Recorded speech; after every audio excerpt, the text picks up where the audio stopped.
కేంద్ర ప్రభుత్వంలో తెలుగు రాష్ట్రాల మంత్రులకు దక్కిన శాఖలు ప్రజల్లో కొత్త ఆశలు కలిగిస్తున్నాయన్న వాదన వినిపిస్తోంది.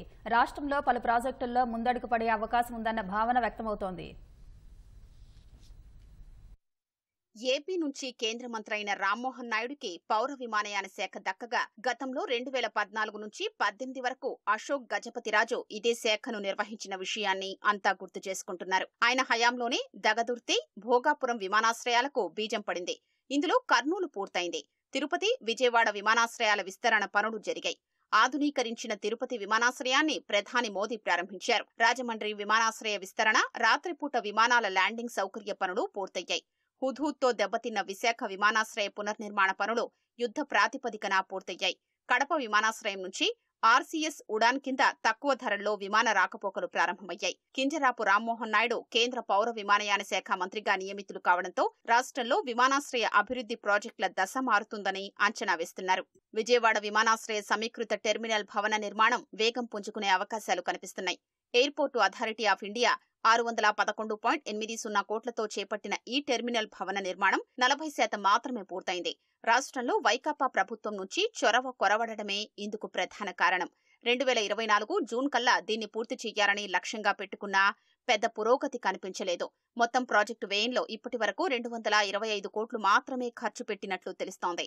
ఇప్పుడు కేంద్ర రాష్ట్రాల్లో ఎన్డీఏ ప్రభుత్వాలు ఏర్పడ్డం, పౌర విమానయాన శాఖ మంత్రిగా రామ్మోహన్ నాయుడు బాధ్యతలు చేపడుతున్నందున విజయవాడ ఎయిర్పోర్టుకు మహర్దశ పట్టే అవకాశాలు ఉన్నాయి.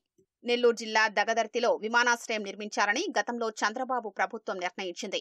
దీనికి కేంద్ర ప్రభుత్వం 2016 అక్టోబర్ 7న సూత్రప్రాయ అనుమతులు మంజూరు చేసింది. విమానాశ్రయ అభివృద్ధి పనుల్ని ఎస్సీఎల్ టర్బో కన్సార్షియానికి అప్పగించారు. నెల్లూరు ఇంటర్నేషనల్ ఎయిర్పోర్టు లిమిటెడ్ పేరుతో ఎస్పీవీ కూడా ఏర్పాటు చేశారు. 2018 జూన్లో ఎన్ఐఏఎల్తో రాయితీ ఒప్పందం కూడా కుదుర్చుకున్నారు.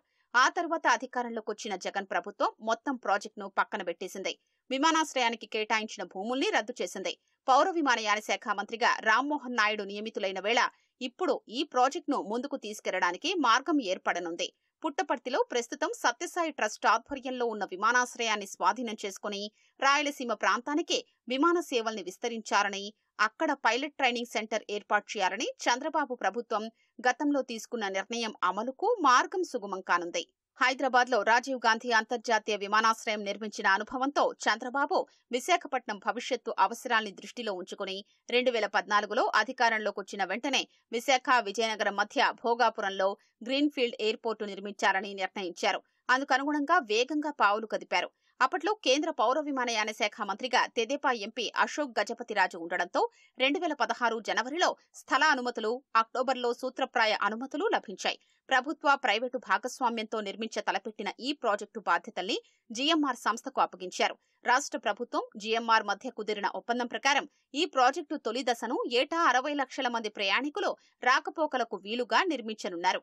ఇందుకు అవసరమైన 2203 ఎకరాల భూమిని ఇదివరకే రాష్ట్ర ప్రభుత్వం సేకరించింది. ప్రాజెక్టు ప్రాథమిక వ్యయం 2500 కోట్లు. అయితే తర్వాత వచ్చిన జగన్ ప్రభుత్వం దీన్ని ముందుకు తీసుకెళ్లడంలో విపరీతమైన జాప్యం చేసింది. ఈ నేపథ్యంలో అంచనా వ్యయం ఎంత పెరిగిందో తెలియదు. ఇప్పుడు కేంద్ర, రాష్ట్ర ప్రభుత్వాలు ఈ ప్రాజెక్టుకు పూర్తి స్థాయిలో సహకరించనున్నందున భోగాపురం విమానాశ్రయం త్వరితగతిన పూర్తయ్యే అవకాశం కనిపిస్తోంది. ఇది పూర్తయితే విశాఖపట్నానికి అంతర్జాతీయ విమాన రాకపోకలు పెరిగి పర్యాటకంగా, పారిశ్రామికంగా అభివృద్ధికి బాటలు పడతాయి. విశాఖ ఉక్కు పరిశ్రమను నష్టాల నుంచి గట్టెక్కించడానికి క్యాప్టివ్ బొగ్గు, ఇనుప గనులు కేటాయించాలని కార్మికులు సుదీర్ఘకాలంగా డిమాండ్ చేస్తున్నారు. ఇప్పుడు తెలుగువాడైన కిషన్ రెడ్డి బొగ్గు గనుల శాఖ మంత్రిగా నియమితులవడంతో ఈ డిమాండ్ను నెరవేర్చేందుకు వీలేర్పడింది.